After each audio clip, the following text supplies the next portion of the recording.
God's Recipe, the natural alternative to Ritalin. Parents across America are receiving phone calls from their children's teachers, not to praise their progress in class, but to inform them there is a problem with Johnny. The problem? Johnny isn't staying up with the rest of the children. He's getting into fights at recess, and he's just not listening. The teacher has seen it hundreds of times. ADD, Attention Deficit Disorder. The most common form of treatment? Ritalin. Parents, trusting the advice of well-meaning professionals, are unknowingly starting their children on a cycle of chemical dependency. Is there an alternative? The good news is yes, and this tape will outline what has become known as God's Recipe, as well as letting you hear from some doctors on this very subject. God's Recipe is made up of very exciting natural health products. OPC grapeseed extract containing ginkgo biloba and a multi-enzyme product. This combination is making a huge difference in the lives of thousands of children and is a natural approach that works. Let's start this learning adventure with a well-known radio show broadcasted weekly, hosted by Dr. Joel Wallach.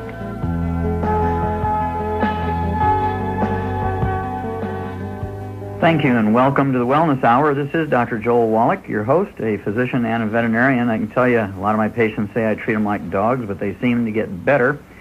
We're going to talk about ADD, ADHD, hyperactivity, learning disabilities, and all kinds of related disorders.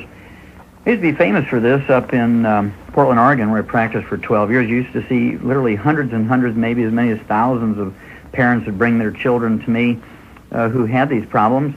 And of course, this was in the 70s and early 80s. People were just learning about Ritalin, and all the teachers would like to put these students on Ritalin. We're talking about 6, 7, 8, 9, 10-year-olds. They would want to put them on Ritalin. I think psychiatrists gave lectures to the teachers, so they were very aware of Ritalin. When a child was disruptive in the class, the first thing he would do is say to the parent, put the kid on Ritalin, and if the parent refused, the teachers would turn the parents over to the social services in Oregon, which were really hot to do something, and they would then take on the parents, and they'd say, look, if you don't turn the kid over to be put on Ritalin, the first thing that's going to happen is we're going to make the child a ward of the state, and the state will make sure that the kid gets Ritalin because it's good for the kid. And this is all based on a teacher's assessment of what was going on in the classroom.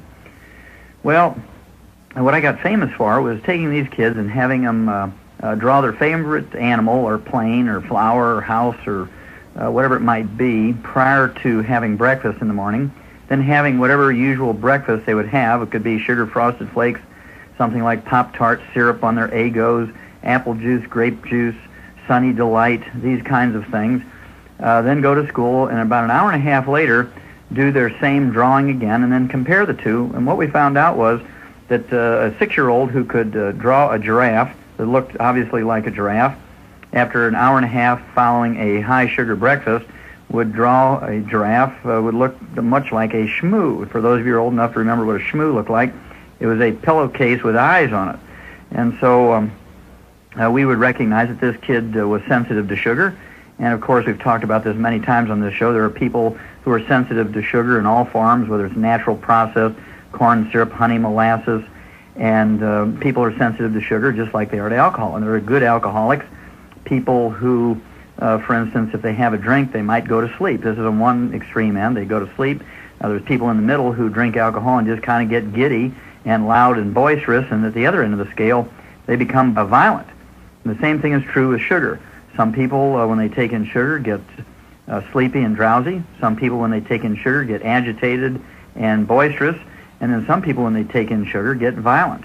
And ADD, ADHD is somewhere in between those two extremes, because these kids or adults even get disruptive, irritable. They can be involved in domestic violence. Certainly they're not going to learn how to read, write, and do math. They're going to experiment with cigarettes, alcohol, and drugs as they get older, trying to find something to satisfy their cravings to be successful at, because when you have ADD, ADHD, it's very difficult to be a positive performer. And so what we did was take these kids and young adults totally off of all sugar, natural and processed, supplement them with 3 trace minerals. This was lithium, chromium, and vanadium. And lo and behold, usually within 24 to 72 hours, there is a significant benefit. The parents and the teachers immediately recognize this. And then within weeks, the kid would go from the bottom of the class to the top of the class. It has nothing to do with intelligence. And we actually saved thousands of kids from being put on Ritalin. And today, welcome, Max James. Thank you, sir. Good morning. Good morning. And obviously, you've had a lot of personal experience. I was reading your materials. Why don't you share with our listeners how you got involved, a real estate agent, basically, and somebody with military background. How did you get involved with ADD? Yes, I have a wonderful son, and when he reached the age of 6 years and headed off to the first grade, after about 2 weeks in school, we got that what turned out to be a perennial call from the school teacher saying, we have a major problem with your son. He's disrupting the class. He's 2 weeks behind academically. He's got quite a problem. He's the playground bully, and you need to come talk with him. We were absolutely stunned. Our son had no behavioral problems at home, was the nicest little guy you ever want to meet in your life. So we thought perhaps there was an error, that maybe it was the wrong child. In any event, fortunately, we had a very bright and progressive first grade teacher who suggested that if that were the case, what she'd like to do is have the school psychologist test him. And they did so. And a couple of weeks later called us and said they believed that he had a learning disability. At that time, this was in the late 60s, they called it hyperkinesis or hyperkinetic behavior, and suggested that we go to Stanford University and have further psychological tests done. We did so, and they determined that indeed he was ADHD and that was going to be incapable of getting a normal education if we didn't do something to render him some assistance.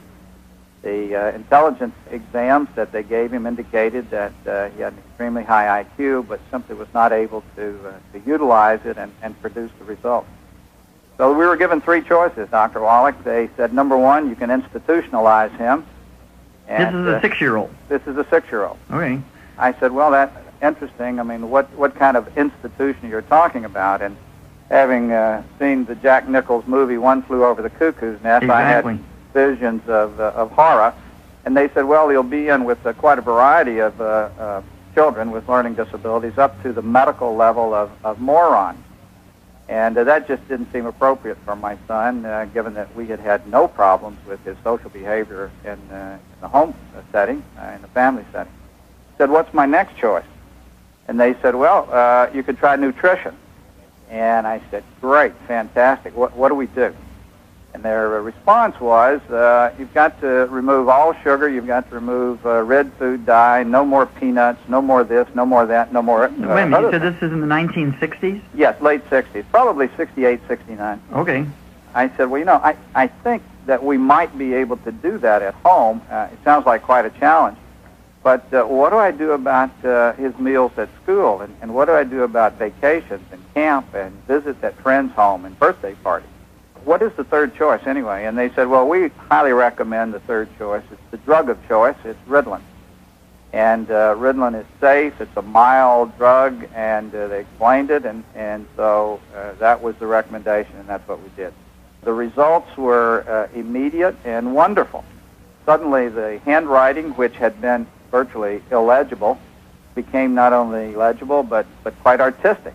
And I had thought that the handwriting problem was probably genetic. I couldn't write. My handwriting was terrible. Mm-hmm. So in any event, he suddenly started using three-syllable words, which his older sister had difficulty at that point understanding.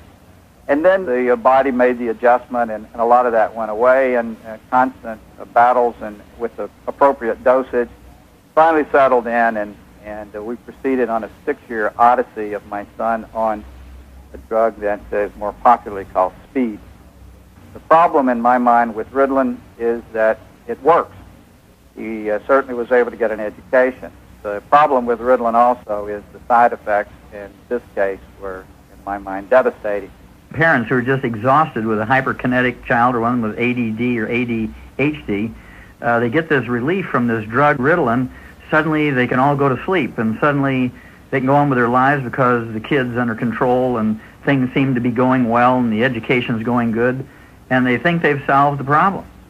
This is why the medical profession and teachers can get parents kind of coerced into this because suddenly the major portions of their problems go away and they can say, whew, finally we get some relief here, and and we can go on with everybody's lives. Let me ask you something. Did they tell you to still, with the child on Ritalin, to take him off of sugar and supplement him with some trace minerals? There's certainly no suggestion of trace minerals, no. But they did say it would help to get him off of sugar. Yes, they did. Yes, they did. The benefits of the Ritalin, of course, were that he became perfectly adjusted in the classroom. But the side effects, Dr. Wallach, are what has created my passion to see if I can find a better alternative. Sure. Well, what were the side effects that you saw in your son? For 6 years, my son was on Ritalin, and they required drug holiday, which is we took him off on the weekends and obviously during holidays in the summers.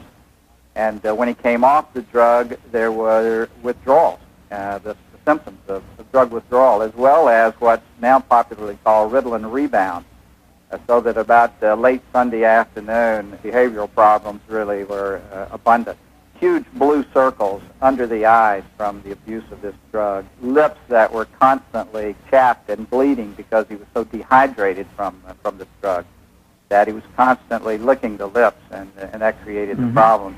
Depression, moodiness. And these blue circles under the eyes, we call them allergic shiners.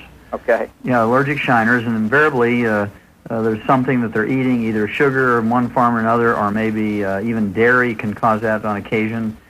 And it's one of the signals that the child's in trouble when you see these blue, purpley marks under the eyes that we call allergic shiners. Well, it was clear to us that he was in trouble from a growth potential physically. At the age of 12, he weighed 50 pounds. My goodness. And when he finished the 6th grade at 50 pounds, we sent him back to the farm in Tennessee, back to my parents. And, of course, went off the Ritalin, and he got on those good natural foods back there in my dad's farm and garden, and then an environment that was free without the pressures of the schoolroom and the classroom. And Dr. Wallach, he had a 60% weight gain in 30 days. Went from 50 pounds to 80 pounds and never went back on Ritalin. Isn't that amazing? Absolutely amazing. He was able to go through the rest of his secondary education, and in fact had an opportunity to redevelop and rebuild his self-esteem with a special program that at one time was provided by the University of Pacific here to help children with these problems. And he went on and got a college education and is a well-adjusted young adult today, but never back on Ritalin. I would hope that no one would ever have to go through that with their child. Okay, so what have you been doing all these years since your son has gotten off of Ritalin? It says here that you're a tireless worker in helping people and going into the media and making sure that people know about this problem. Tell us some of your experiences.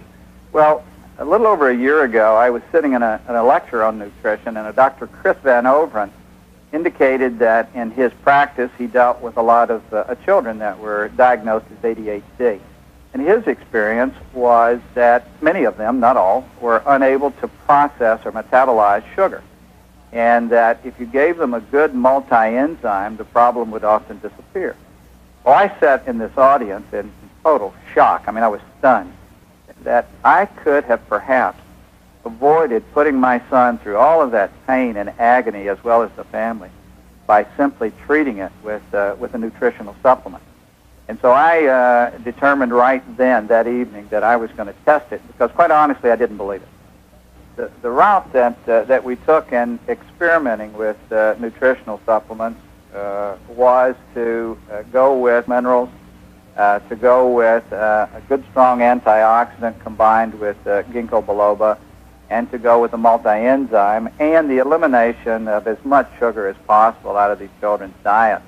The word just kind of spread, word of mouth, and the result has been, over a period of 10 or 12 months now, Dr. Wallach, that I receive phone calls every day, letters, people calling me, psychiatrists, medical doctors, neurologists, pediatricians, all wondering what we're doing. I'm not even sure I believe these statistics myself. I feel blessed by them.